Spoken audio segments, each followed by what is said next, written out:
गणनायकाय गणदैवताय गणाध्यक्षाय धीमहि गुणशरीराय गुणमण्डिताय गुणेशानाय धीमहि गुणातीताय गुणाधीशाय गुणप्रविष्टाय धीमहि.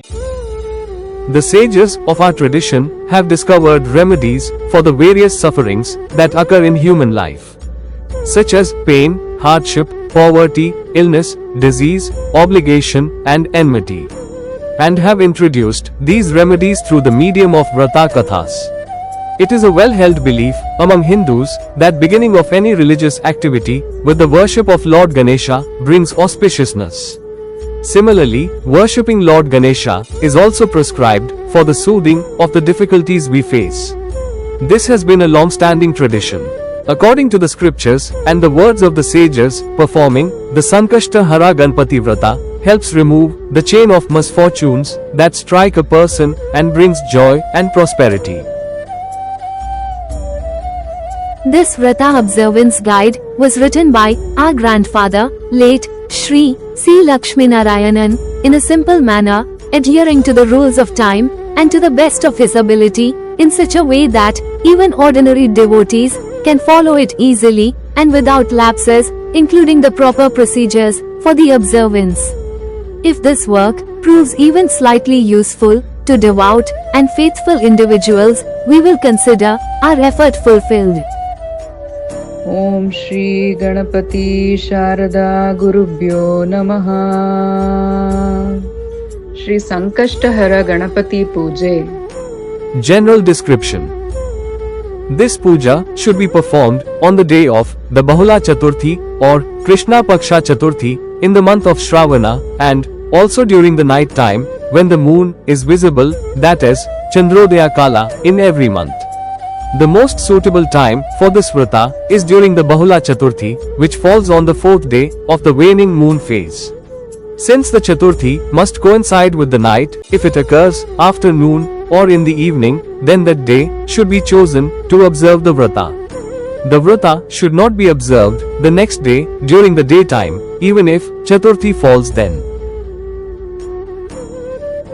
This vrata should be performed for 21 consecutive years. If that is not feasible, one may observe it for one full year, or at least on every Shravana Chaturthi with discipline and devotion. The term vrata includes sankalpa, puja, homa, fasting, feeding of Brahmins, and parayan, among other practices.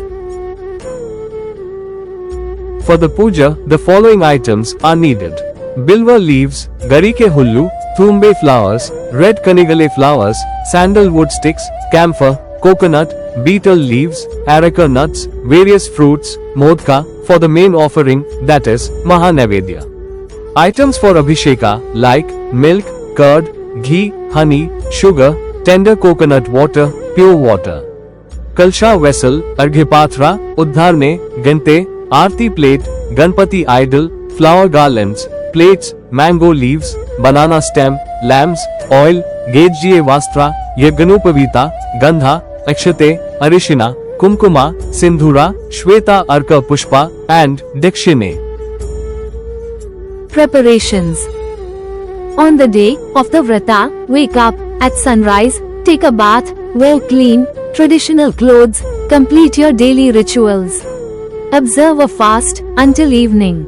Decorate a place in the house with a mantapa. Arrange all the required puja items and then begin the worship. ओम श्री गणेशाय नमः. ओम नमो भगवते सूर्यनारायणाय.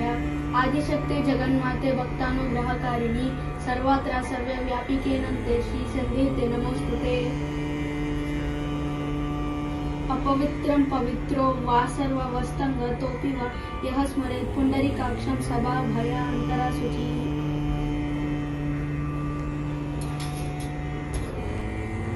अच्युताय नमः, अनंताय नमः, गोविंदाय नमः, अच्युतानंत गोविंदेभ्यो नमः.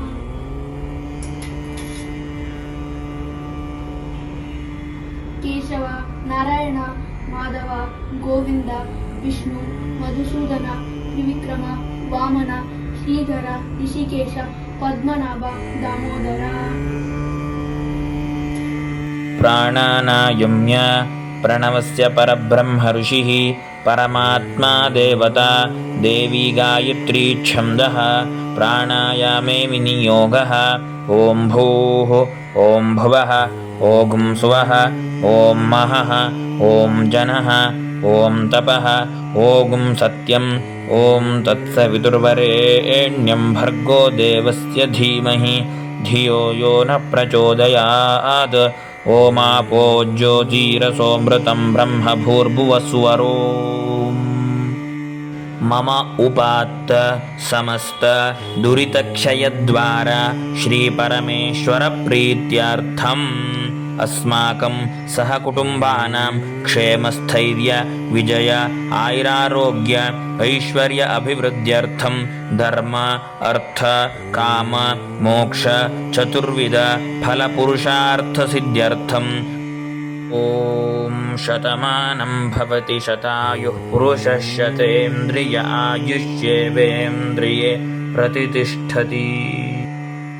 ಓಂ ಪವಿತ್ರವಂತಃ ಪರಿವಾಜಮಾಸತೆ ಪಿತೈಷಾಂ ಪ್ರತ್ನೋ ಅಭಿರಕ್ಷತೆ ವ್ರತಂ ಮಹಾಸಮುದ್ರಂ ವರುಣಸ್ಥಿರೋ ದಧೇ ಧೀರಾ ಇಚ್ಛೆ ಕುರ್ಧರುಣೇಶ್ವಾರಭಂ. ಓಂ ನಮಃ ಸದಸೇ ನಮಃ ಸದಸಸ್ಪತಯೇ ನಮಃ ಸಖೀನಾಂ ಪುರೋಗಾಣಾಂ ಚಕ್ಷುಷೇ ನಮೋ ದಿವೇ ನಮಃ ಪೃಥಿವ್ಯೈ ಸಪ್ರಥಸಭಾಂ ಮೇ ಗೋಪಾಯ ಯೇ ಚ ಸಭ್ಯಾ ಸಭಾಸದಃ ತಾನಿಂದ್ರಿಯಾವತಃ ಕುರು ಸರ್ವಮಾಯುರುಪಾಸತಾಂ. ಓಂ ಶ್ರೀ ಗಣೇಶಾಯ ನಮಃ. ಓಂ ನಾದಶಬ್ದಮಯೀಂ ಘಂಟಾಂ ಸರ್ವವಿಘ್ನಾಪಹಾರಿಣೀಂ ಪೂಜಯೇದಸ್ತ್ರಮಂತ್ರೇಣ ದೇವಸ್ಯ ಪ್ರೀತಿಕಾರಣಾತ್. ಆಗಮಾರ್ಥಂ ತು ದೇವಾನಾಂ ಗಮನಾರ್ಥಂ ತು ರಕ್ಷಸಾಂ. ಆದೌ ಘಂಟಾರ್ವಂ ನಿತ್ಯಂ ದೇವತಾಹ್ವಾನಲಕ್ಷಣಂ. ಓಂ ಉದ್ದೀಪ್ಯ ಸ್ವಜಾತವೇದೋಪಘ್ನಂ ನಿರ್ರತಿಂ ಮಮ ಪಶೋಗುಶ್ಚ ಮಹ್ಯಮಾವಹ ಜೀವನಂಚ ದಿಶೋ ದಿಶ. ಓಂ ಭೋದೀಪದೇ ವಿರೂಪಸ್ತ್ವಂ ಕರ್ಮ ಸಾಕ್ಷಿ ಹ್ಯವಿಘ್ನಕೃತ್. ಯಾವತ್ ಕರ್ಮಥಮಾಪ್ತಿ ಸ್ಯಾತ್ ತಾವತ್ ತ್ವಂ ಸುಸ್ಥಿರೋ ಭವ. ಓಂ ಶುಕ್ಲಾಂ ವರದರಂ ವಿಷ್ಣುಂ ಶಶಿವರ್ಣಂ ಚತುರ್ಭುಜಂ ಪ್ರಸನ್ನವದನಂ ಧ್ಯಾಯೇತ್ ಸರ್ವವಿಘ್ನೋಪಶಾಂತಯೇ. ಓಂ ಭೂಶುದ್ಧಿಃ ಭೂಶುದ್ಧ್ಯರ್ಥಂ ಯಾಗಭೂಮಿಂ ಗಂಧಾದ್ಯೈರರ್ಚಯೇ ಜಪೇತ್. ವರಾಹರ್ಷಿಃ ದೇವಿ ಗಾಯತ್ರಿ ಛಂದಃ ಲಾಂ ಬೀಜಂ ಲೀಂ ಶಕ್ತಿಃ ಲೋಂ ಕೀಲಕಂ ಮಮ ದೇವತಾರ್ಚನಾಧಿಕಾರಸಿದ್ಧ್ಯರ್ಥೆ ಜಪೇ ವಿನಿಯೋಗಃ. ಲಾಂ ಹೃದಯಾಯ ನಮಃ ಲೀಂ ಶಿರಸೇ ಸ್ವಾಹಾ ಲೋಂ ಶಿಖಾಯ ವಷಟ್ ಲೈಂ ಕವಚಾಯ ಹುಂ ಲೌಂ ನೇತ್ರತ್ರಯಾಯ ವೌಷಟ್ ಲಹ ಅಸ್ತ್ರಾಯ ಫಟ್. ವಿಷ್ಣುಶಕ್ತಿಸಮುತ್ಪನ್ನೇ ಶಂಖವರ್ಣೇ ಮಹೀತಲೆ ಅನೇಕರತ್ನಸಂಪನ್ನೇ ಭೂಮಿದೇವಿ ನಮೋಸ್ತುತೆ. ಅಪಸರ್ಪಂತು ತೇ ಭೂತಾ ಯೇ ಭೂತಾ ಭುವಿ ಸಂಸ್ಥಿತಾಃ ಯೇ ಭೂತಾ ವಿಘ್ನಕರ್ತಾರಸ್ಥೇ ನಶ್ಯಂತು ಶಿವಾಜ್ಞಯಾ. ಭೂತಾನಿ ರಾಕ್ಷಸಾ ವಾಪಿ ಯೇ ಚ ತಿಷ್ಠಂತಿ ಕೇಚನ ते सर्वेऽप्यपगच्छन्तु देवपूजां करोम्यहम्. अपक्रामन्तु भूताद्याः सर्वे ते भूमिभारकाः. सर्वेषामविरोधेन भूजा कर्म समारभेत्. वामपादतलेनाथ भूमिमास्पालयेत् त्रिधा. सार्धतालत्रयेणैव भूतमुच्चाटयेद्गुरुः. असुरान्तकत्रिशूलाय फट् इति सर्वासु दिक्षु नाराजमुद्रां प्रदर्शयेत्. ॐ आसनशुद्धिः पृथिव्यामेरुपृष्ठऋषिः सुतलं छन्दः आदिकूर्मो देवता आसने विनियोगः. आसनञ्चैव देवानां पूजाकर्म समारभेत्. उत्पतन्ति महाभूता पृथिव्यां तरवासिनः पृथ्वीत्वया धृता लोका देवी त्वं विष्णुना धृता त्वं च धारय मां देवी पवित्रं कुरु चासनं लं पृथिव्यै नमः विमलासनाय नमः कमलासनाय नमः मध्यासनाय नमः कुशासनाय नमः मध्ये परमसुखासनाय नमः अनन्ताय नमः कूर्माय नमः वराहाय नमः पृथिव्यै नमः एभिर्मन्त्रैः उत्तरदिक्प्रभृति नमस्कृत्य ह्रीम् इति मायाबीजेनासने चोपविशेत्।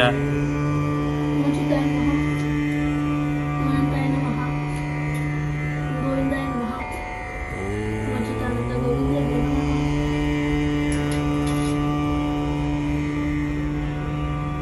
केशव नारायण माधव गोविंद विष्णु मधुसूदन त्रिविक्रम वामन श्रीधर ऋषिकेश पद्मनाभ दामोदर।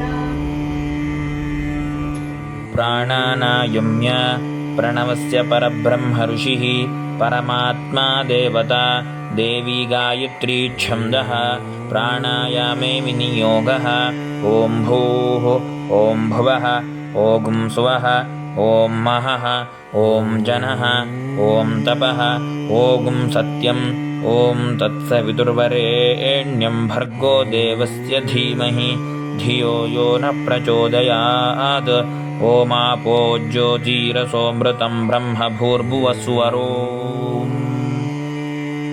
शुभे शोभने मुहूर्ते अद्य ब्रह्मणः द्वितीये परार्धे श्वेतवराहकल्पे वैवस्वतमन्वन्तरे कलियुगे प्रथमपादे भारतवर्षे भरतखण्डे जम्बूद्वीपे दण्डकारण्ये गोदावर्याः दक्षिणे तीरे शालिवाहनशके बौद्धावतारे रामक्षेत्रे अस्मिन् वर्तमाने व्यावहारिके चान्द्रमानेन प्रभवादीनां षष्ट्या संवत्सराणां मध्ये विश्वावसूनाम संवत्सरे उत्तरायणे वसन्तऋतौ वैशाखमासे कृष्णपक्षे चतुर्दश्यां तिथौ इन्दुवासरयुक्तायां शुभनक्षत्र शुभयोग शुभकर्ण एवं गुण विशेषेण विशिष्टायां शुभतिथौ मम उपात्त समस्त दुरितक्षयद्वारा श्रीपरमेश्वरप्रीत्यर्थम् अस्माकं सहकुटुम्बानां क्षेमस्थैर्य विजय आयुरारोग्य ऐश्वर्य अभिवृद्ध्यर्थं धर्म अर्थ काम मोक्ष चतुर्विध फलपुरुषार्थसिद्ध्यर्थं Fill the kalasha with pure, clean water. Apply gandha to it in a clockwise manner, facing all four directions. Then apply akshata and place betel leaves, flowers, and tulasi into the pot.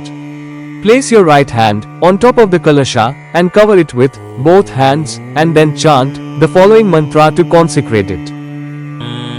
देवस्य दक्षिणदिग्भागे जलकलशं निधाय कलशस्य मुखे विष्णुः कंठे रुद्रसमाश्रितः मूले तत्र स्थितो ब्रह्मा मध्ये मातृगणा स्मृताः कुक्षौ सागराः सर्वे सप्तद्वीपा वसुन्धरा ऋग्वेदोऽथ यजुर्वेदः सामवेदो ह्यथर्वणः अङ्गैश्च सहिताः सर्वे कलशं तु समाश्रिताः अत्र गायत्री सावित्री शान्तिः पुष्टिकरी तथा आयान्तु देवपूजार्थं दुरितक्षयकारकाः सर्वे समुद्रा सरितस्तीर्थानि जलदानदाः गङ्गे च यमुने चैव गोदावरी सरस्वती नर्मदे सिन्धु कावेरी कलशेऽस्मिन् सन्निधिं कुरु कलशजलं दश गायत्र्याभिमन्त्र्य.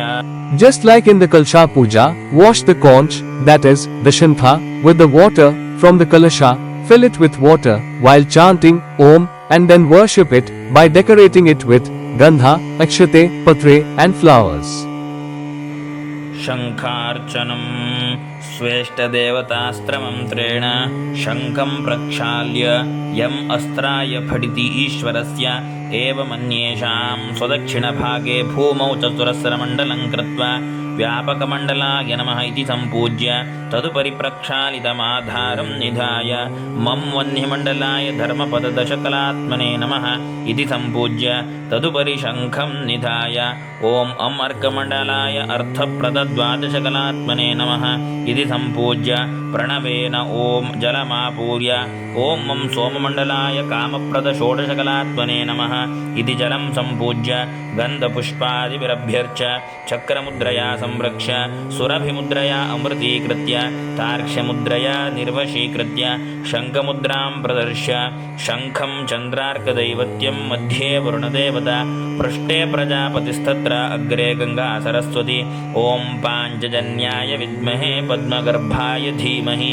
तन्नः शङ्खः प्रचोदयात् इति शङ्खं गायत्र्या त्रिवारभिमन्त्र्य त्रैलोक्येयानि तीर्थानि वासुदेवस्य चाज्ञया शङ्खे तिष्ठन्ति विप्रेन्द्र तस्मात् शङ्खं प्रपूजे त्वं पुरा सागरोत्पन्नो विष्णुना विधृतः करे रक्षार्थं सर्वदेवानां पाञ्चजन्य नमोऽस्तु ते गर्भादेवारिनारीणां विशीर्यं ते सहस्रदा तवनादेन पाताले पाञ्चजन्य नमोऽस्तु ते विलयं यान्ति पापानि हिमवद्भास्करोदये दर्शनादेव शङ्खस्य किं पुनः स्पर्शनेन तु नत्वा शङ्खं करे कृत्वा मन्त्रैरेव तु वैष्णवैः यस्नापेति गोविन्दं तस्य पुण्यमनन्तकं शङ्खतीर्थं कलशोदके किञ्चिन्निक्षिप्य पूजोपकरणं सम्प्रोक्ष्य देवस्य मूर्ध्नि त्रिप्रोक्ष्य आत्मानं प्रोक्ष्य शङ्खमध्ये स्थितं तोयं भ्रामितं केशवोपरि अङ्गलग्नं मनुष्याणां ब्रह्महत्यायुधं दहेत् पुनः शङ्खे जलं पूरयित्वा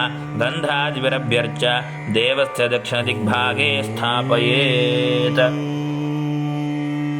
Displaying the Shankha Mudra and Dhenu Mudra, pour a little water from the Shankha into the Kalasha. With that water, sprinkle the puja mantapa, the puja materials, the deity's idol and oneself.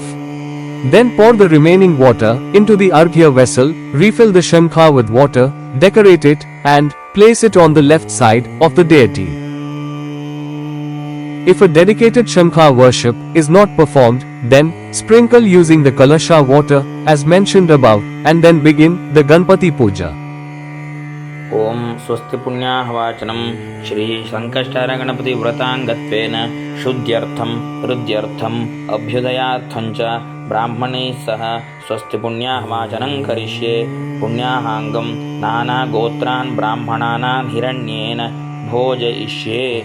भवद्भिः अनुज्ञातः पुण्यं पुण्याहं वाचयिष्ये. वाच्यताम्. ओम कर्मणः पुण्याहं भवन्तो ब्रुवन्तु. ओम पुण्याहं कर्मणोऽस्तु. ओम पुण्याहं कर्मणोऽस्तु. ओम कर्मणे स्वस्ति भवन्तो ब्रुवन्तु. स्वस्ति कर्मणेस्तु. स्वस्ति कर्मणेस्तु. स्वस्ति कर्मणेस्तु. ओम कर्मणः रुद्धिं भवन्तो ब्रुवन्तु. कर्मरुध्यतां कर्मरुध्यतां कर्मरुध्यतां. रुद्धिः समृद्धिः शान्तिः पुष्टिस्तुष्टिश्चास्तु. Pray and worship for the smooth and obstacle-free completion of the ritual being undertaken. Prepare a Ganpati idol or draw a square-shaped mandala, decorate it with gandha, akshate and flowers. Then invoke and meditate upon Lord Ganpati and offer flowers and akshate as part of the worship. तदादौ करिष्यमाण Shri संकष्टहर Ganapati पूजा निर्विघ्नता सिद्ध्यर्थं गणपति पूजां करिष्ये. गणानां त्वा गृत्समुदो गणपतिर्जगति गणपत्यावाहने विनियोगः. ओम गणानां त्वा गणपतिगुं हवामहे कविं कवीनां पमश्रवस्तमं ज्येष्ठराजं ब्रह्मणां ब्रह्मणस्पत आनशृण्वन्नोतिभिः सीदसादनम्. अस्मिन् बिम्बे ओम भ्रूः गणपतिमावाहयामि. ओम भुवः गणपतिमावाहयामि. ओम सुवः गणपतिमावाहयामि. ओम भूर्भुवस्वः गणपतिमावाहयामि. स्थापयामि पूजयामि. महागणपतये नमः. ध्यायामि ध्यानं समर्पयामि. महागणपतये नमः. आवाहयामि आसनं समर्पयामि. महागणपतये नमः. पादयोः पाद्यं पाद्यं समर्पयामि. महागणपतये नमः. मुखे आचमनीयं समर्पयामि. महागणपतये नमः. स्नानं समर्पयामि. महागणपतये नमः. स्नानानन्तरम् आचमनीयं समर्पयामि. महागणपते नमः वस्त्रार्थे अक्षतान् समर्पयामि महागणपते नमः यज्ञोपवीतार्थे अक्षतान् समर्पयामि महागणपते नमः दिव्यपरिमलगन्धान् समर्पयामि महागणपतये नमः गन्धस्योपरि अलङ्करणार्थे अक्षतान् समर्पयामि महागणपतये नमः पूजार्थे पुष्पं समर्पयामि। ॐ गणेशाय नमः ॐ एकदन्ताय नमः ॐ चिन्तामणये नमः ॐ विनायकाय नमः ॐ धुण्डिराजाय नमः ॐ मयूरेशाय नमः ॐ लम्बोदराय नमः ॐ गजाननाय नमः ॐ हेरम्बाय नमः ॐ वक्रतुण्डाय नमः ॐ ज्येष्ठराजाय नमः ॐ निजस्थिताय नमः ॐ आशापूराय नमः ॐ वरदाय नमः ॐ विकटाय नमः ॐ धरणीधराय नमः ॐ सिद्धिबुद्धिपतये नमः ॐ श्रीमहागणपतये नमः। महागणपते नमः धूपमाघ्रापयामि महागणपते नमः दीपं दर्शयामि महागणपते नमः धूपदीपानन्तरम् आचमनीयं समर्पयामि महागणपते नमः पुष्पाणि समर्पयामि श्रीमहागणपते नमः यथाभागं कदलीफलं गुडं निवेदयामि मध्ये मध्ये पानीयं समर्पयामि फूगीफलसमाताम्बूलं समर्पयामि हस्तप्रक्षालनं समर्पयामि पुनराचमनीयं समर्पयामि श्रीमहागणपतये नमः मङ्गलनीराजनं समर्पयामि महागणपते नमः वेदोक्तमन्त्रपुष्पाञ्जलिं समर्पयामि महागणपते नमः प्रदक्षिणनमस्कारां समर्पयामि महागणपते नमः मनसाभीष्टप्रार्थनां समर्पयामि महागणपते नमः प्रसन्नार्घ्यं समर्पयामि महागणपते नमः सर्वोपचारपूजां समर्पयामि अनया मया कृत षोडशोपचारपूजाय भगवान् सर्वात्मकः श्रीमहागणपति सुप्रीतसुप्रसन्नो वरदो भवतु मम इष्टकाम्यार्थसिद्धिरस्तु महागणपतिप्रसादं शिरसा गृह्णामि श्रीमहागणपतिं यथास्थानं प्रतिष्ठापयामि शोभनार्थे पुनरागमनाय च। In a clean and sanctified place, decorate the space around the mantapa with rangoli designs. Place the kalasha there and consecrate Lord Ganpati above it. Then, perform Dwara Puja by offering flowers and akshate to all directions.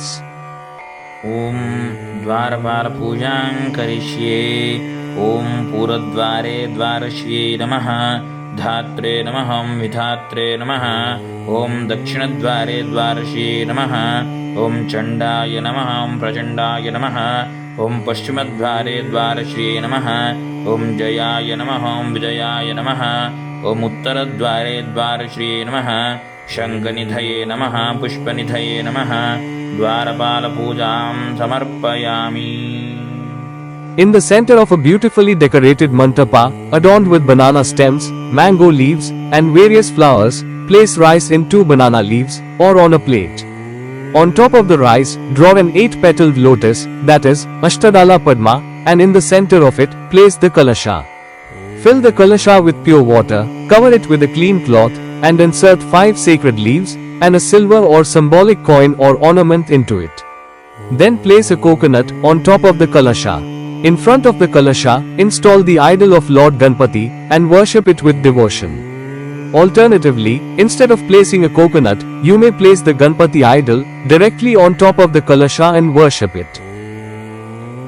ताम्रमृण्मयाद्यनतमां Ganapati मूर्तिं कृत्वा फलपुष्पपत्रादीनां मण्टपमलङ्कृत्वा तन्मध्ये तण्डुलराशिं प्रस्थार्य तदुपरि अष्टदलपद्मं लिखित्वा जलपूर्णवस्त्रयुतकुम्भतस्याग्रे संस्थाप्य आपो वै शान्ताभिरेवास्य शुचिगुं शमयति इति मन्त्रेण कुम्भमब्धिरापूर्य कुम्भे अवाक्षततण्डुलानावपति सहि रत्नानि दाशुषे सुवाति सविता भगः तं भागं चित्रमीमहे इति मन्त्रेण नवरत्नानि निक्षिप्य कूर्चाग्रे राक्षसान् घोरान् भिन्थिकर्मविघातिनः त्वामर्पयामि कुम्भेऽस्मिन् साफल्यं कुरु कर्मसु इति कूर्चन्निक्षिप्य ॐ वृक्षराजसमुद्भूता शाखाया पल्लवत्पजः युक्ष्मान् कुम्भे तर्पयामि सर्वपापान्मुक्तये इति पञ्चतत्पञ्चपल्लवान् निक्षिप्य नारिकेळसमुद्भूता त्रिनेत्रपहरसम्मत शिखया दुरितं सर्वं पापं पीडा च वेनुद याः फलिनीर्या अफला अपुष्पायाश्च पुष्पिणीः बृहस्पतिप्रभूतास्तानो मुञ्चन्त्वगुम्मसः नारिकेळफलं निक्षिप्य ॐ शन्नो देवीरभिष्टये आपो भवन्तु पीतये संयोरभिस्रवन्तु नः इति मन्त्रेण अभिमृशति इमं मे वरुणश्रद्धि हवमद्याजमुदय स्वामवस्युराचके इति मन्त्रेण वरुणमावाह्य ॐ गणानां त्वा गणपतिगुं हवामहे कविं कवीनामुपमश्रवस्तमं ज्येष्ठराजं ब्रह्मणां ब्रह्मणस्पत आनुशृण्वन्नोतिभिः सीदसादनम् इति सङ्कष्टहरगणपतिमावाह्य प्राणप्रतिष्ठापनं कुर्यात्। ॐ पीठपूजां करिष्ये।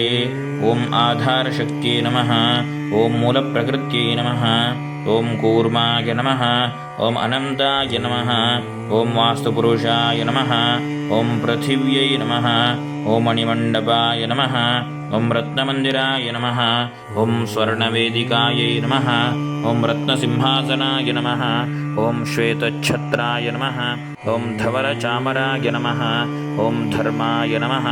ॐ ज्ञानाय नमः। ॐ वैराग्याय नमः। ॐ ऐश्वर्याय नमः। ॐ अधर्माय नमः। ॐ अज्ञानाय नमः। ॐ अवैराग्याय नमः। ॐ अनैश्वर्याय नमः। ॐ अव्यक्तविग्रहाय नमः। ॐ आनन्दकन्दाय नमः। ॐ संविन्नालाय नमः। ॐ षट्त्रिंशत्वात्मकपद्माय नमः। ॐ प्रकृतिमे पत्रेभ्यो नमः। ॐ विकारमे केसरेभ्यो नमः। ॐ अर्कमण्डलाय द्वादशकलात्मने नमः। ॐ सोममण्डलाय षोडशकलात्मने नमः। ॐ वह्निमण्डलाय दशकलात्मने नमः। ॐ संसत्त्वाय नमः। ॐ रजसे नमः। ॐ तमसे नमः। ॐ मायायै नमः। ॐ विद्यायै नमः। ॐ आत्मने नमः। ॐ अन्तरात्मने नमः। ॐ परमात्मने नमः। ॐ ह्रीं ज्ञानात्मने नमः। पीठपूजां समर्पयामि। ॐ तीव्रायै नमः। ॐ ज्वालिन्ये नमः। ॐ नन्दायै नमः। ॐ भोगदायै नमः। ॐ कामरूपिण्ये नमः। ॐ उग्रायै नमः। ॐ तेजोवत्यै नमः। ॐ सत्यायै नमः। ॐ विघ्ननाशिन्ये नमः। नमशक्तिपूजां समर्पयामि। ॐ नमो भगवते सर्वभूतात्मने सकलगुणशक्तियुक्ताय योगाय योगपद्मपीठात्मने नमः। स्वर्णपीठं कल्पयामि। स्वात्मसंस्थमुजं शुद्धं त्वामद्य गणनायक अरण्यामिव हव्याचं मूर्तावाहयाम्यहम्। ॐ भूर्भुवस्वरों सशक्तिसाङ्गसायुधसवाहन सपरिवार सर्वालङ्कारभूषित श्रीसिद्धिविनायकमूर्तये अत्रागच्चावाहयिष्ये। श्रीसिद्धिविनायकमावाहयामि। आवाहितो भव, संस्थापितो भव, सन्निहितो भव, सन्निरुद्धो भव, अवकुण्ठितो भव, अमृतीकरणो भव, व्याप्तो भव, सुप्रसन्नो भव, वरदो भव, क्षमस्व, सान्निध्यं कुरु। ॐ एकदन्ताय विद्महे वक्रतुण्डाय धीमहि तन्नो दन्तिः प्रचोदयात्। इदमर्घ्यम्। पूर्वदले विघ्नहन्त्रे नमः। ॐ आग्नेयदले प्रमोदिन्ये नमः। ॐ दक्षिणदले शङ्खनिधये नमः। ॐ नैऋत्यदले मदनमोहितायै नमः। ॐ पश्चिमदले दुर्मुखमदनवत्यै नमः। ॐ वायव्यदले विधातृद्राविण्ये नमः। ॐ उत्तरदले पद्मनिधये नमः। ॐ ईशान्यदले सुमुखायै नमः। श्रीसङ्कष्टहरगणपतये नमः। अष्टदलपूजां समर्पयामि। ॐ हरामङ्गुष्ठाभ्यां नमः। हृदयाय नमः। ॐ ह्रीं तर्जनीभ्यां नमः। शरसे स्वाहा। ॐ हूं मध्यमाभ्यां नमः। शिखाय वषट्। ॐ ह्रैमराम्बिकाभ्यां नमः। कवचाय हुं। ॐ ह्रौं कनिष्ठिकाभ्यां नमः। नेत्रत्रयाय वषट्। ॐ ह्रः करतलकरपृष्ठाभ्यां नमः। अस्त्राय भट्। भूर्भुवस्वरोमिति दिग्बन्धः। ध्यानम्।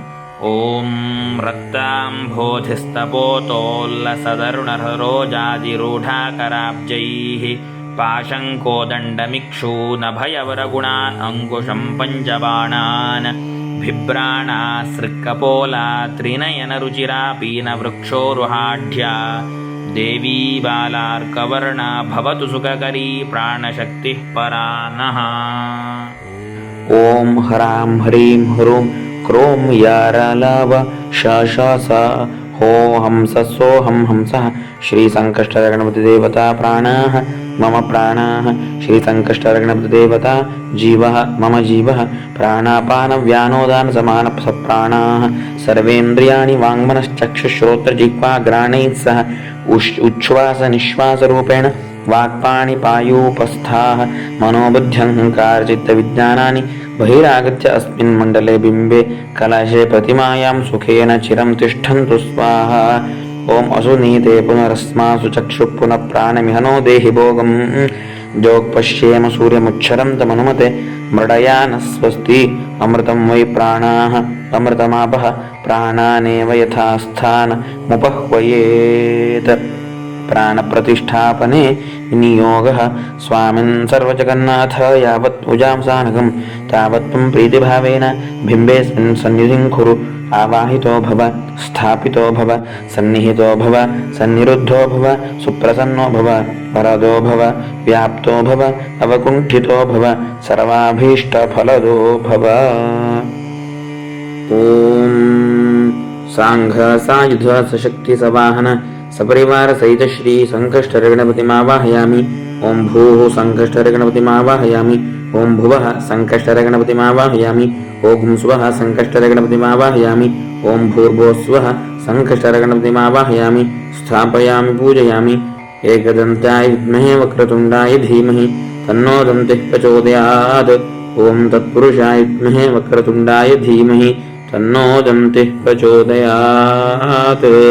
ओं विनायकाय विद्महे गजाननाय धीमहि तन्नो विघ्नः प्रचोदयात् इति त्रिवारमर्घ्यं दत्त्वा यत्किञ्चिन्निवेदनं कुर्यात्।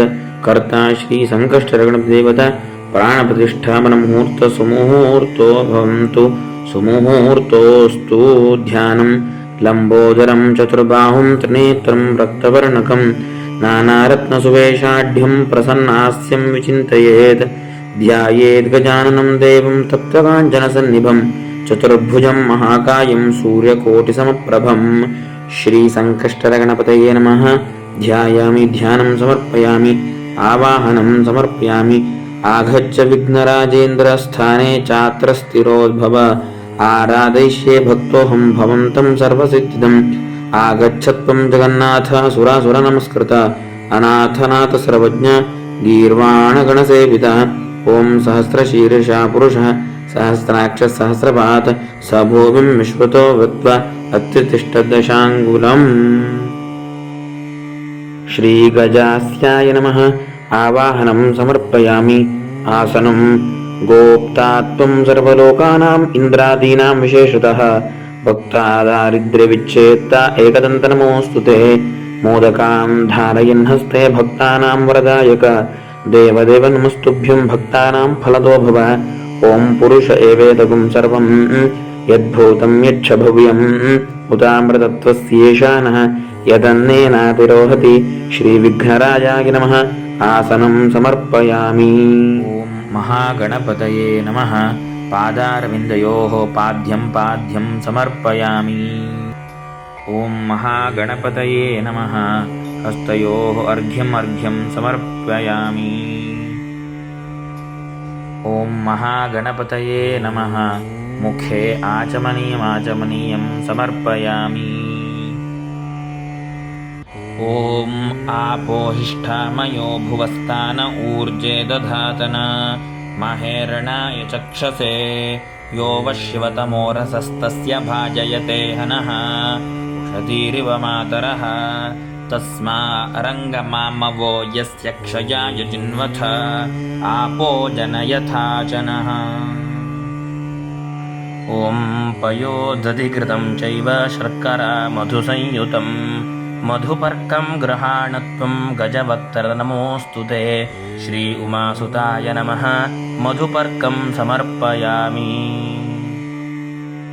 क्षीर ॐ आप्यायस्व समेतु ते विश्वतः सोमवृष्णियं भवावाजस्य सङ्गथे। दधि ॐ दधिक्रावण्णो अकारिशं जिष्णोरश्वस्य वाजिनः सुरभिनो मुखाकरत्प्रणआयुगुं शितारिषत्। घृत ॐ शुक्रमसि ज्योतिरसि तेजोऽसि देवो वः सवितोत्पुनात्वच्छिद्रेण पवित्रेण वसोः सूर्यस्य रश्मिभिः मधु ॐ मधुवातारुतायते मधुक्षरन्ति सिन्धवः माध्वीर्नः सन्तोषधीः मधुनक्तमुतोषसि मधुमत्पार्थिवगुम्रजः मधुद्यौरस्तु नः पिता मधुमान्नो वनस्पतिर्मधुमागुम् अस्तु सूर्यः माध्वीर्गावो भवन्तु नः शर्करा ॐ तत्सवितुर्वरेण्यं भर्गो देवस्य धीमहि धियो यो न प्रचोदयात् ॐ याः फलिनीर्या अफला अपुष्पायाश्च पुष्पिणीः बृहस्पतिप्रसूतास्तानो मुञ्चन्त्वगुंहसः ॐ आपोहिष्ठामयो भुवस्तानमूर्जे दधातन महेरणाय चक्षसे यो वः शिवतमोरसस्तस्य भाजय देहनः उषतीरिव मातरः तस्मा अरङ्गमामवो यस्य क्षया युजुन्वथ आपो जनयथा च नः ॐ वस्त्रं गृहाण देवेश पद्मपत्रायते क्षण नानावर्णविचित्राढ्यं सर्वसौख्यप्रदो भव ॐ युवं वस्त्राणि पीवसावसाथे युवोरच्छिद्रामं तवो हसर्गाः अवातिरतमनृतानि विश्वा ऋतेन मित्रा वरुणा सचेथे वस्त्रयुग्मं समर्पयामि ॐ यज्ञोपवीतं परमं पवित्रं प्रजापतेर्यत्सहजं पुरस्तात् आयुष्यमग्रं प्रतिमं च शुभ्रं यज्ञोपवीतं बलमस्तु तेजः ॐ माणिक्यमुक्ता फलविद्रुमैश्च गोमेदवैडूर्यकपुष्यरागैः प्रवालनीलैश्च कृतं गृहाण दिव्यं हि रत्नाभरणं च देव ॐ गन्धद्वारां दुराधर्षां नित्यपुष्ठाङ्करीषिणीम् ईश्वरीगुं सर्वभूतानां तामिहोपह्वये श्रियम् ॐ अक्षतां धवलाकारान् शालीतण्डुलमिश्रितान् अनन्ताय नमस्तुभ्यम् अक्षता प्रतिगृह्यताम् ॐ सुगन्धीनि सुपुष्पाणि माल्यानि विविधानि च सम्पादितानि रम्याणि पुष्पाणि प्रतिगृह्यताम् सेवन्तिका बकुलचम्पकपाटलाद्यैः पुन्नागजाजिकरवीररसालपुष्पैः बिल्वप्रवालतुलसीदलमल्लिकाभिस्त्वां पूजयामि जगदीश्वर मे प्रसीद आरामपुष्पाणि मया हृतानि जलाशयस्थानि सुपल्लवानि सुवर्णपुष्पाणि मया कृतानि प्रसीद देवेश जगन्निवास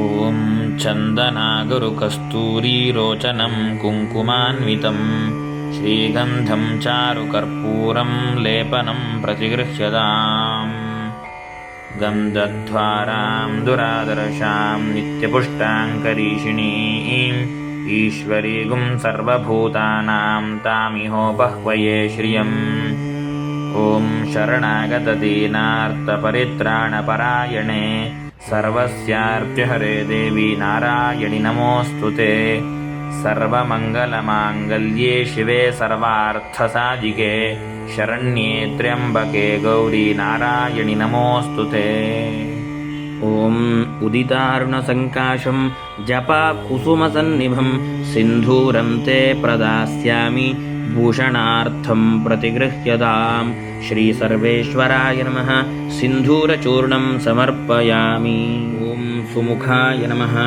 ॐ एकदन्ताय नमः ॐ लम्बोदराय नमः ॐ विकटाय नमः ॐ विघ्नराजाय नमः ॐ धूम्रकेतवे नमः ॐ कपिलाय नमः ॐ गजकर्णकाय नमः ॐ गणाधिपाय नमः ॐ गणाध्यक्षाय नमः ॐ पालचन्द्राय नमः ॐ गजाननाय नमः श्रीसङ्कष्टरगणपतये नमः नामपूजां समर्पयामि अङ्गपूजां करिष्ये ॐ गणेश्वराय नमः पादौ पूजयामि।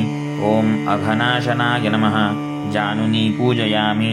ॐ आखुवाहनाय नमः। ऊरु पूजयामि। ॐ हेरम्बाय नमः। कटिं पूजयामि। ॐ लम्बोदराय नमः। उदरं पूजयामि। ॐ गणनाथाय नमः। हृदयं पूजयामि। ॐ स्थूलकण्ठाय नमः। कण्ठं पूजयामि। ॐ स्कन्दाग्रजाय नमः। स्कन्धौ पूजयामि। ॐ परशुहस्ताय नमः। हस्तान् पूजयामि। ॐ गजवक्त्राय नमः। मुखं पूजयामि। ॐ त्रिनेत्राय नमः। नेत्राणि पूजयामि। ॐ शूर्पकर्णाय नमः। कर्णौ पूजयामि। ॐ एकदन्ताय नमः। दन्तं पूजयामि। ॐ गौरीपुत्राय नमः। ललाटं पूजयामि। ॐ सर्वेश्वराय नमः। शिरः पूजयामि। ॐ सर्वरक्षकाय नमः। सर्वाङ्गं पूजयामि। आवरणपूजां करिष्ये। ॐ गणपतये नमः। उमापुत्राय नमः। अघनाशनाय नमः। हेरम्बाय नमः। गजवक्त्राय नमः। सुमुखाय नमः। एकदन्ताय नमः। कपिलाय नमः। विकटाय नमः। विघ्ननाशनाय नमः। धूम्रकेतवे नमः। गणाध्यक्षाय नमः। भार्जेन्द्राय नमः। ईशपुत्राय नमः। इभवक्त्राय नमः। मूषकवाहनाय नमः। कुमारगुरवे नमः। श्रीसिद्धिविनायकाय नमः। प्रथमावरणपूजां समर्पयामि। द्वितीयावरणपूजां करिष्ये। ॐ विघ्नगणपतये नमः। ॐ वीरगणपतये नमः। ॐ शूरगणपतये नमः। ॐ विनायकगणपतये नमः। ॐ वरदगणपतये नमः। ॐ इभवक्त्रगणपतये नमः। ॐ एकदन्तगणपतये नमः। ॐ मूषकवाहनगणपतये नमः। प्रसादगणपतये नमः। सिद्धिगणपतये नमः। द्वितीयावरणपूजां समर्पयामि। तृतीयावरणपूजां करिष्ये। रमारमेश्वराभ्यां नमः। गिरिजावृषाङ्काभ्यां नमः। रतिपुष्पबाणाभ्यां नमः। महीवराहाभ्यां नमः। तृतीयावरणपूजां समर्पयामि। चतुर्थावरणपूजां करिष्ये। सिद्ध्ये नमः। समर्ध्ये नमः। कान्त्ये नमः। मदनवत्ये नमः। मदद्रवाय नमः। द्राविण्ये नमः। वसुधाय नमः। वसुमत्ये नमः। चतुर्थावरणपूजां समर्पयामि।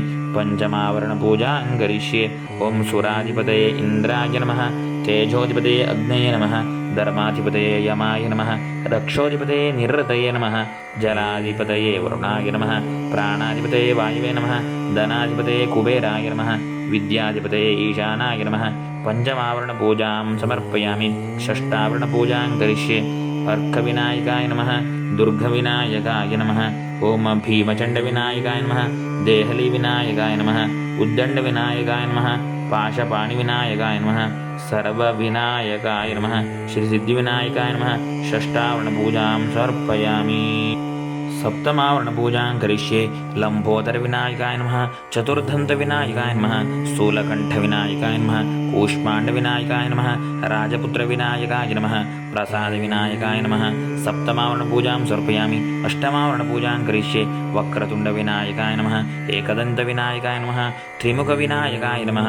पञ्चासिविनायकाय नमः। हेरम्बविनायकाय नमः। विघ्नराजविनायकाय नमः। वरदविनायकाय नमः। मोदकप्रियविनायकाय नमः। अष्टमावरणपूजां समर्पयामि। नवमावरणपूजां करिष्ये। अभयविनायकाय नमः। सिंहतुण्डविनायकाय नमः। क्षोणिताक्षविनायकाय नमः। क्षिप्रप्रसादविनायकाय नमः। चिन्तामणिविनायकाय नमः। दण्डहस्तविनायकाय नमः। भुषुण्डिविनायकाय नमः। नवमावरणपूजां समर्पयामि। दशमावरणपूजां करिष्ये। स्थूलदन्तविनायकाय नमः। कलिप्रियविनायकाय नमः। चतुर्दन्तविनायकाय नमः। द्विरदविनायकाय नमः। ज्येष्ठविनायकाय नमः। गजविनायकाय नमः। कालविनायकाय नमः। नागेशविनायकाय नमः। यक्षविनायकाय नमः। दशमावरणपूजां समर्पयामि। एकादशावरणपूजां करिष्ये। मणिकर्णविनायकाय नमः। आशाविनायकाय नमः। सृष्टिविनायकाय नमः। यक्षविनायकाय नमः। मङ्गलविनायकाय नमः। एकादश आवरणपूजां समर्पयामि। द्वादशावरणपूजां करिष्ये। मोदकविनायकाय नमः।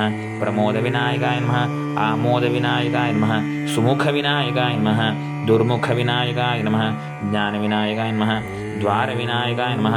विमुक्तविनायकाय नमः। द्वादशावरणपूजां समर्पयामि। आवरणपूजां समर्पयामि। ॐ सुमुखाय नमः। माचीपत्रं समर्पयामि। ॐ गणाधिपाय नमः। भृङ्गराजपत्रं समर्पयामि। ॐ उमापुत्राय नमः। बिल्वपत्रं समर्पयामि ॐ गजाननाय नमः श्वेतदूर्वापत्रं समर्पयामि ॐ लम्बोदराय नमः बदरीपत्रं समर्पयामि ॐ हरसूनवे नमः दत्तूरपत्रं समर्पयामि ॐ गजकर्णकाय नमः तुलसीपत्रं समर्पयामि ॐ गुहाग्रजाय नमः अपामार्गपत्रं समर्पयामि ॐ एकदन्ताय नमः बृहतीपत्रं समर्पयामि ॐ इभवक्त्राय नमः शमीपत्रं समर्पयामि ॐ विनायकाय नमः करवीरपत्रं समर्पयामि ॐ कपिलाय नमः आमलकपत्रं समर्पयामि ॐ वरप्रदाय नमः अर्कपत्रं समर्पयामि ॐ भिन्नदन्ताय नमः ॐ पत्नीहीनाय नमः विष्णुकान्तिपत्रं समर्पयामि ॐ वटवे नमः दाडिमीपत्रं समर्पयामि ॐ शूराय नमः देवदारुपत्रं समर्पयामि ॐ भालचन्द्राय नमः मुरुगपत्रं समर्पयामि ॐ हेरम्बाय नमः सिन्धुवारपत्रं समर्पयामि ॐ शूर्पकर्णाय नमः जातीपत्रं समर्पयामि ॐ सुराग्रगण्याय नमः मण्डलिकापत्रं समर्पयामि श्रीसिद्धिविनायकाय नमः 21 समर्पयामि ॐ पुष्पपूजां करिष्ये ॐ गणाधिपाय नमः केतकीपुष्पं समर्पयामि ॐ इभवक्त्राय नमः चम्पकपुष्पं समर्पयामि ॐ लम्बोदराय नमः पूगपुष्पं समर्पयामि ॐ वटवे नमः गोविन्दपुष्पं समर्पयामि ॐ सिद्धिविनायकाय नमः ॐ जातिपुष्पं समर्पयामि ॐ नागयज्ञोपवीतेन नमः करवीरपुष्पं समर्पयामि ॐ गजकर्णकाय नमः दत्तूरपुष्पं समर्पयामि ॐ भक्तप्रियाय नमः कमलपुष्पं समर्पयामि ॐ पार्वतीप्रियाय नमः पारिजातपुष्पं समर्पयामि ॐ विघ्नराजाय नमः बकुलपुष्पं समर्पयामि ॐ कुमारगुरवे नमः विष्णुकान्तिपुष्पं समर्पयामि ॐ अघनाजनाय नमः मल्लिकापुष्पं समर्पयामि ॐ विनायकाय नमः इन्दीवरपुष्पं समर्पयामि ॐ मूषकवाहनाय नमः नागचम्पकपुष्पं समर्पयामि ॐ वक्रतुण्डाय नमः ॐ करवीरपुष्पं समर्पयामि ॐ उमापुत्राय नमः ॐ तुलसीपुष्पं समर्पयामि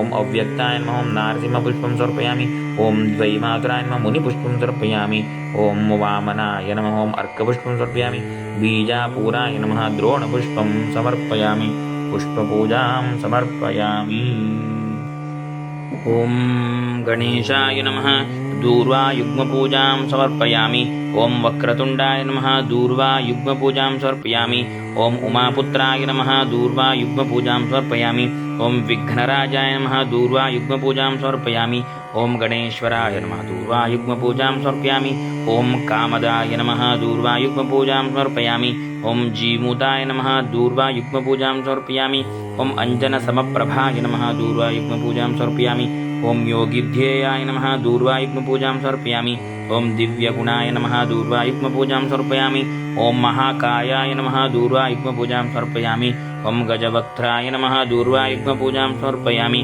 ॐ भीमाय नमः दूर्वायुग्मपूजां समर्पयामि ॐ उग्राय नमः दूर्वायुग्मपूजां समर्पयामि ॐ परशुधारिणे नमः दूर्वायुग्मपूजां समर्पयामि ॐ करिजिह्वाय नमः दूर्वायुग्मपूजां समर्पयामि ॐ विश्वमूर्तये नमः दूर्वायुग्मपूजां समर्पयामि ॐ उग्रतेजसे नमः दूर्वायुग्मपूजां समर्पयामि ॐ लम्बोदराय नमः दूर्वायुग्मपूजां समर्पयामि ॐ सिद्धये नमः दूर्वायुग्मपूजां समर्पयामि ॐ द्वैमातुराय नमः दूर्वायुग्मपूजां समर्पयामि श्रीसङ्कष्टगणपतये नमः दूर्वायुग्मपूजां समर्पयामि ॐ गणाधिपाय नमः श्वेतार्कपुष्पपूजां समर्पयामि ॐ उमापुत्राय नमः श्वेतार्कपुष्पपूजां समर्पयामि ॐ अभयप्रदाय नमः श्वेतार्कपुष्पपूजां समर्पयामि ॐ एकदन्ताय नमः श्वेतार्कपुष्पपूजां समर्पयामि ॐ इभवक्त्राय नमः श्वेतार्कपुष्पपूजां समर्पयामि ॐ मूषकवाहनाय नमः श्वेतार्कपुष्पपूजां समर्पयामि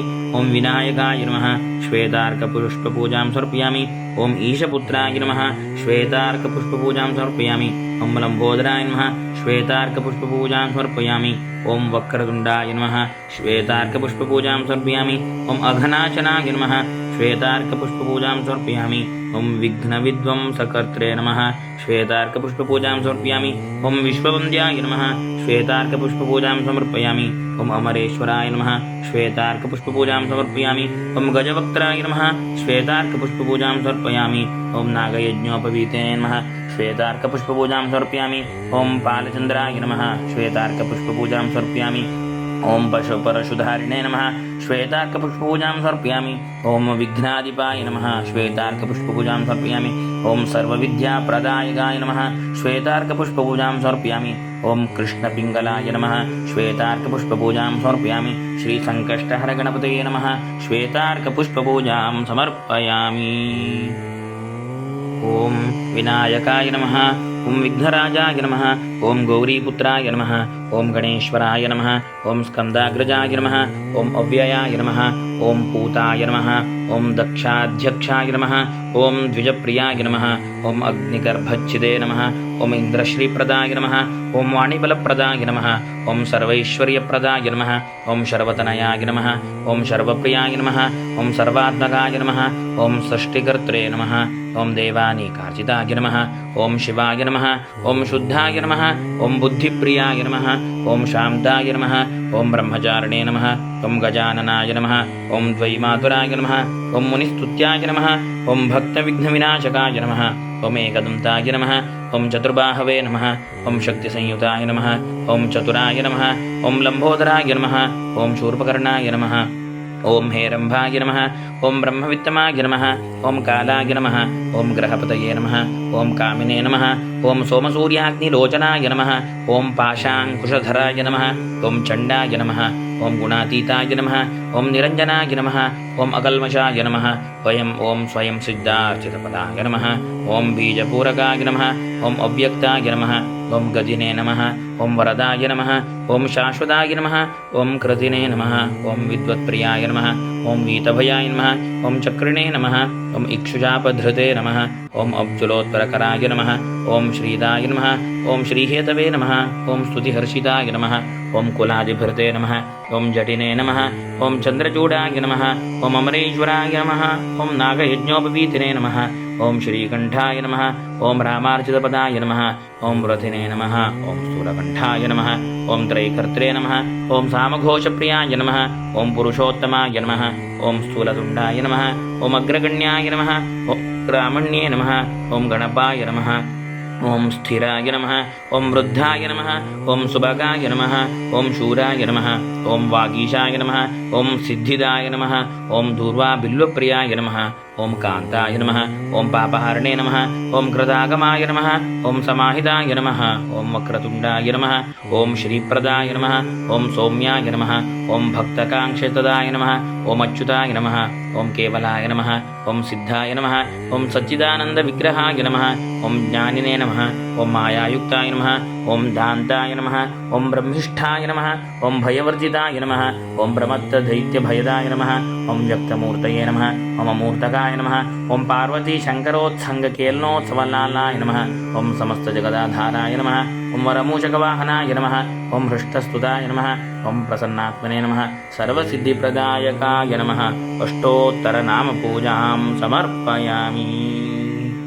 ओम वनस्पतिरसोत्पन्नो गन्धाढ्यो धूपोत्तमः आघ्रेयः सर्वदेवानां धूपोऽयं प्रतिगृह्यतां धूपमाघ्रापयामि। ओम उद्दीप्यस्वजातवेदोपघ्नं निर्वृतिं मम पशुगुश्च मह्यमावह जीवनं च दिशो दिश साज्यं च वर्तिसंयुक्तं वह्निना योजितं मया गृहाणमङ्गलं दीपं त्रैलोक्यतिमिरापः दीपं दर्शयामि।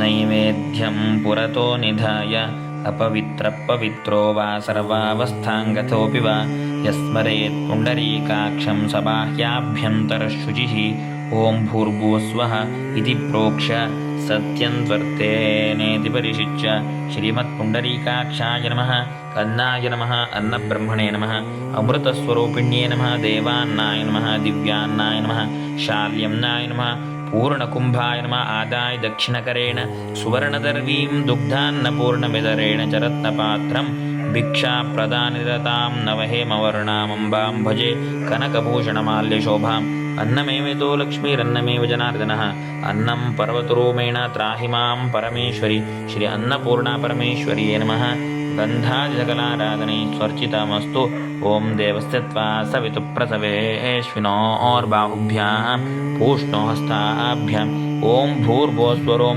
सशक्तिसाङ्गसायुधसवाहनसपरिवार सर्वालङ्कारभूषित आवाहितदेवताभ्यो नमः। महानैवेद्यार्थे हविक्षीरदधि घृतोपहार शाकपाकभक्ष्यभोज्यलेह्यपेय चोष्यखाद्यसोपस्कर महानैवेद्यं निवेदयामि। अमृतोपस्तरणमसि स्वाहा प्राणादिपञ्चमुद्राः प्रदर्श्य अमृतापिधानमसि स्वाहा।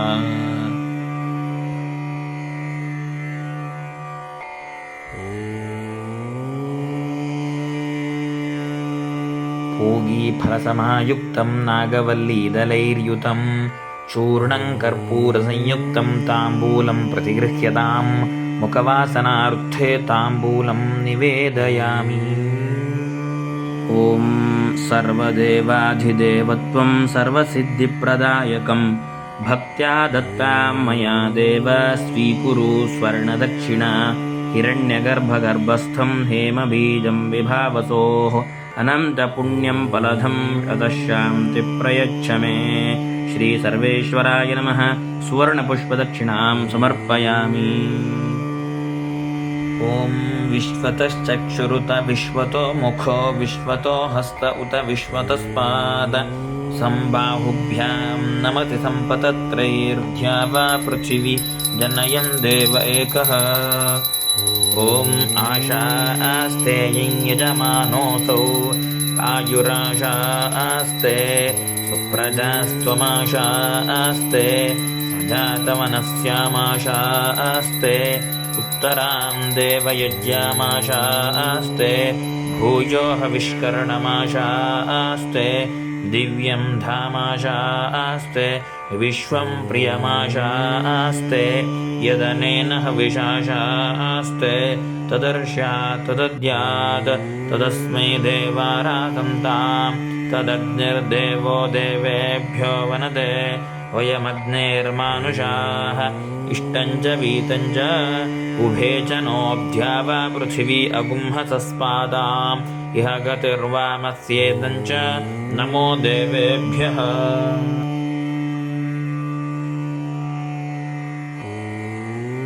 ॐ गणानां त्वा गणपतिगुं हवामहे कविं कवीनामुपमश्रवस्तमम् ज्येष्ठराजं ब्रह्मणां ब्रह्मणस्पत आनशृण्वन्नोतिभिः सीदसादनम्। श्रीविघ्नेश्वराय नमः।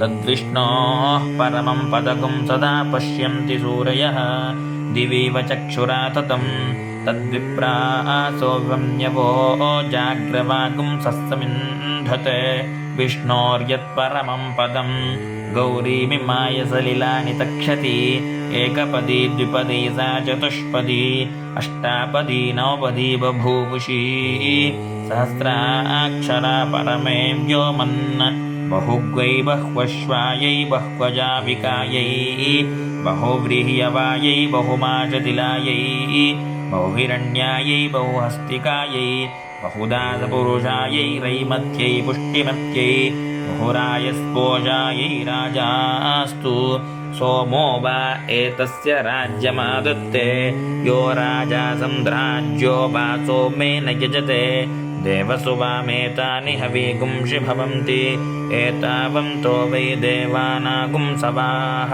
त एवास्मै सवां प्रयच्छन्ति त एन पुनः सुवन्ते राज्याय देवसुराजा भवति राजाधिराजाय प्रसह्य साहिने नमो वयं वै श्रवणाय कुर्महे स मे कामान् कामकामाय मह्यं कामेश्वरो वै श्रवणो ददातु कुबेराय वै श्रवणाय महाराजाय नमः पर्याप्य अनन्तरायाय सर्वस्तोमोतिरात्र उत्तममहर्भवति सर्वस्याप्त्यै सर्वस्य जित्यै सर्वमेव तेनाप्नोति सर्वं जयति यो वेदादौ स्वरप्रोक्तो वेदान्ते च प्रतिष्ठितः तस्य प्रकृतिलीनस्य यः परः स महेश्वरः ॐ योपां पुष्पं वेद पुष्पवान् प्रजावान् पशुमान् भवति चन्द्रमा वा अपां पुष्पं पुष्पवान् प्रजावान् पशुमान् भवति य एवं वेद योपामायतनं वेद आयतनवान् भवति अग्निर्वा अपामायतनम् आयतनवान् भवति यो अग्नेरायतनं वेद आयतनवान् भवति आपो वा अग्नेरायतनम् आयतनवान् भवति य एवं वेद योपामायतनं वेद आयतनवान् भवति वायुर्वा अपामायतनम् आयतनवान् भवति यो वायोरायतनं वेद आयतनवान् भवति आपो वै वायोरायतनम् आयतनवान् भवति य एवं वेद योपामायतनं वेद आयतनवान् भवति असौ वै तपन्नपामायतनम् आयतनवान् भवति यो मुष्यतपद आयतनं वेद आयतनवान् भवति आपो वा अमुष्यतपद आयतनम् आयतनवान् भवति य एवं वेद योपामायतनं वेद आयतनवान् भवति चन्द्रमा वा अपामायतनम् आयतनवान् भवति यश्चन्द्रमस आयतनं वेद आयतनवान् भवति आपो वै चन्द्रमस आयतनम् आयतनवान् भवति य एवं वेद योपामायतनं वेद आयतनवान् भवति नक्षत्राणि वा अपामायतनम् आयतनवान् भवति यो नक्षत्राणामायतनं वेद आयतनवान् भवति आपो वै नक्षत्राणामायतनम् आयतनवान् भवति य एवं वेद योपामायतनं वेद आयतनवान् भवति पर्जन्यो वा अपामायतनम् आयतनवान् भवति यः पर्जन्यस्यायतनं वेद आयतनवान् भवति आपो वै पर्जन्यस्यायतनम् आयतनवान् भवति य एवं वेद योपामायतनं वेद आयतनवान् भवति संवत्सरो वा अपामायतनम् आयतनवान् भवति यः संवत्सरस्यायतनं वेद आयतनवान् भवति आपो वै संवत्सरस्यायतनम् आयतनवान् भवति य एवं वेद योऽप्सुनाभं प्रतिष्ठितां वेद प्रत्येव तिष्ठति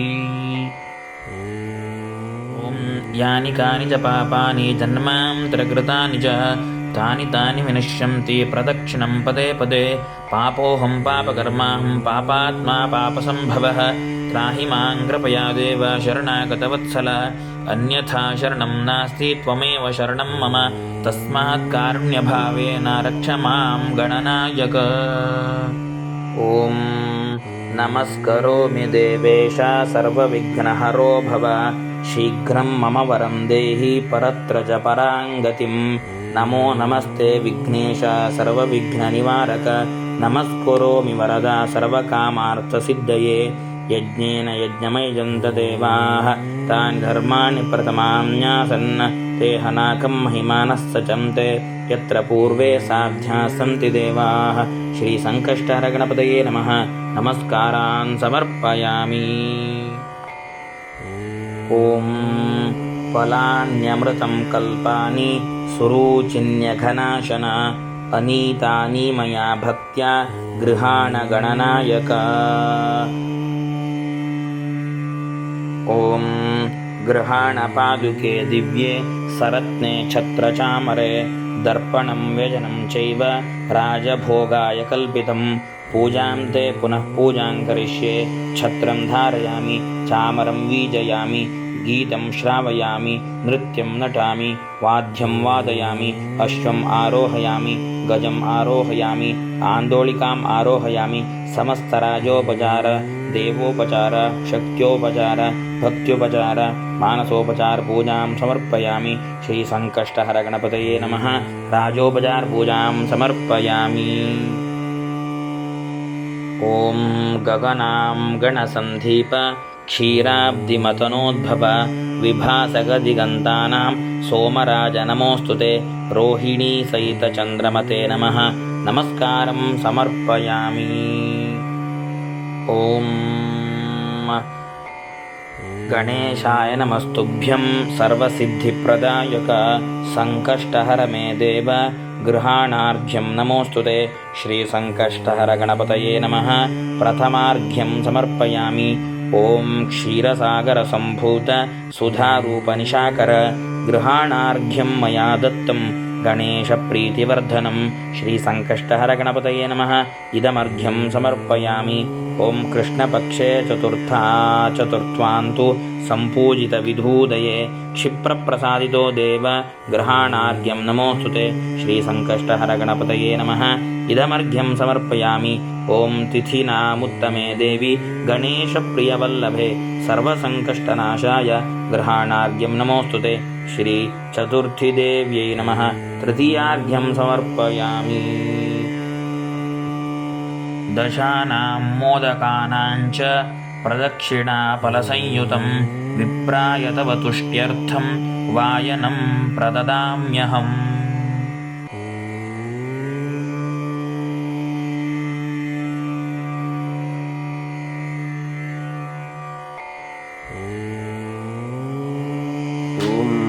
संसारपीडाव्यथितं हि मां सदा सङ्कष्टभूतं सुमुखप्रसीद त्वं त्राहि मां नाशय कष्टसङ्घान् नमो नमः कृष्णनिवारकाय त्वामुद्दिश्य कृतं तेद्य यथाशक्तिप्रपूजनं सङ्कष्टहर मे देव उमासुत नमोऽस्तु ते ॐ विघ्नराज नमस्तेऽस्तु उमापुत्राघनाशन यदुद्दिश्य कृतं मेध्य यथाशक्तिप्रपूजनं तेन तुष्टो माद्याशु सर्वान् कामान् प्रपूरय विघ्नान् नाशय मे सर्वान् नाशयोपस्थितान् प्रभो त्वत्प्रसादेन कार्याणि सर्वाणि करोम्यहं शत्रुवृद्धिविनाशं च मित्राणामुदयं कुरु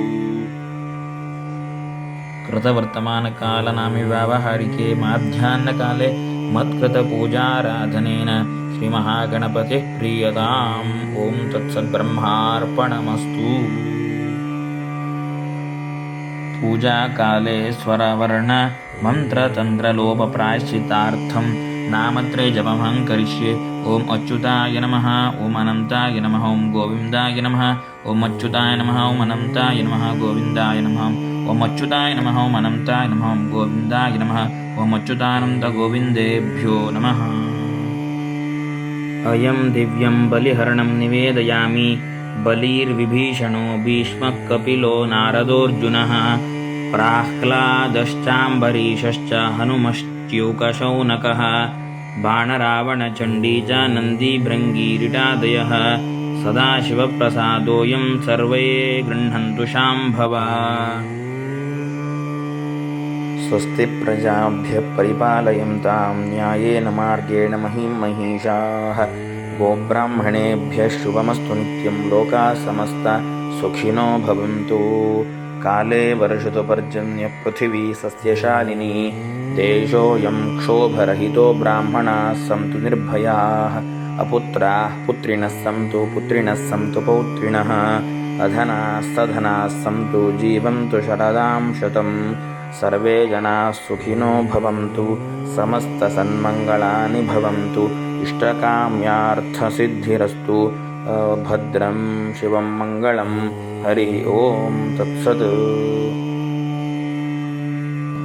ॐ नभो नभो भवति जायमानोऽह्नाङ्केतुरुषसामेत्यग्रे भागं देवेभ्यो विददात्यायन्त्रचन्द्रमा स्थिरति दीर्घमायुः ॐ शतायुधाय शतवीर्याय शतोतये भीमातिशाहे शतं यो नः शरदो अजितानिन्द्रो नेशदति दुरितानि विश्वा ये चत्वारः पतयो देवयाना अन्तराध्या वा पृथिवी वियन्ति तेषां यो अज्ञानिमजीतिमावः तस्मै नो देवाः परिदप्तेह सर्वे ग्रीष्मो हेमन्त उत नो वसन्तः शरद्वर्षाः सुवितन्नो अस्तु तेषां ऋतूनागुं शतशारदानां निवातयेषामभये स्याम इदुवत्सराय परिवत्सराय संवत्सराय कृणुता बृहं नमः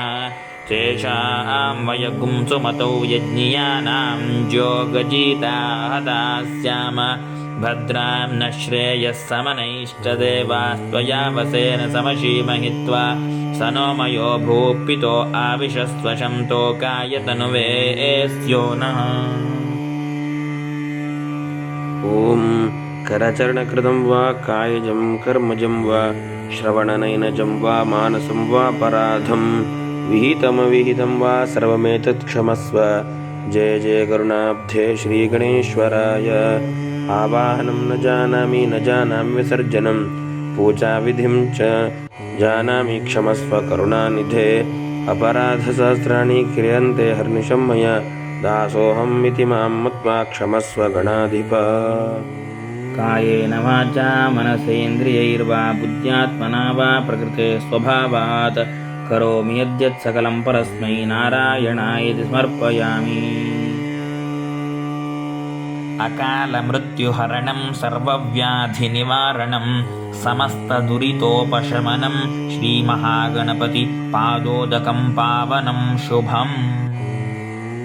देवदेव जगन्नाथ हृदये मम निर्मले यागदेशात् समागत्य निवासं कुरु लीलया।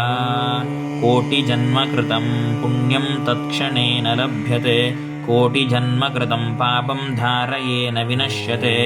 प्रसीद प्रसादां देहि सुप्रसादो अस्तु। ॐ बृहत्सामक्षत्रभृद्वृद्धवृष्णीयं त्रिष्टुभोजशुभितमुग्रवीरम् इन्द्रस्तोमेन पञ्चदशेन मध्यमिदं वातेन सगरेण रक्ष। ॐ याचे हन्त्वा ऋषिकेशा नमामि पुरुषोत्तमा हरदि मे कुरु संवासं श्रियः सह जगत्पते। यज्ञेन यज्ञमयजन्त देवाः तानि धर्माणि प्रथमान्यासन् ते हनाकं महिमानस्वचन्ते। यत्र पूर्वे साध्याः सन्ति देवाः गच्छ गच्छ सुरश्रेष्ठ स्वस्थानं तु गणेश्वर। व्रतेनानेन देवेश यथोक्तफलदो भव। श्रीसङ्कष्टहर गणपतये नमः।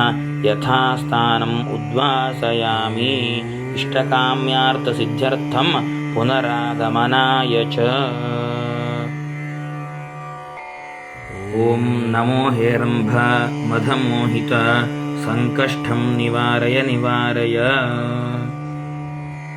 ॐ देवनाथ गुरो स्वामिन् देशिका स्वात्मनायक त्राहि त्राहि कृपासिन्धो पूजां पूर्णतमां कुरु। ज्ञानितो ज्ञानतो वापि यन्मया चरितं विभो तव कृत्यमिति ज्ञात्वा क्षमस्व परमेश्वर। हृत्पद्मकर्णिका मध्ये शक्त्या सह गजानन प्रविशत्वं गणेशान सव्येद्य रावणैः सह। Long ago, sages approached Skanda Deva, son of Lord Shiva, seeking a vrata to free mankind from sufferings.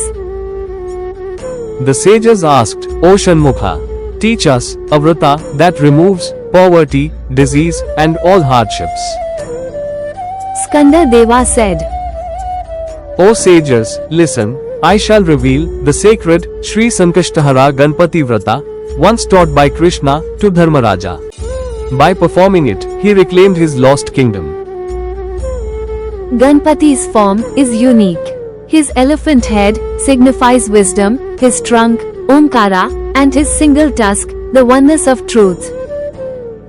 His belly holds the universe, and his humble mouse vehicle, Mushika, teaches humility and control over desires. His four arms represent Dharma, Artha, Kama, and Moksha. The Modkas symbolizes bliss. The Ankusha removes ignorance, and the Pasha cuts worldly attachments. Observe this vrata on Krishna Paksha Chaturthi of Shravana month, or any month's Chaturthi during moonrise.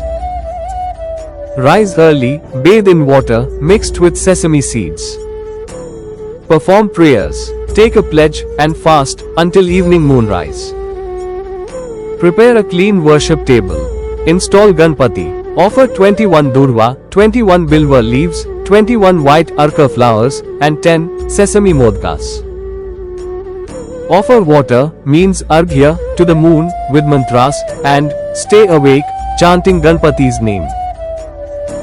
Perform final puja, share prasada, and respectfully immerse Ganpati. By performing this vrata, goddess Parvati attained Lord Shiva.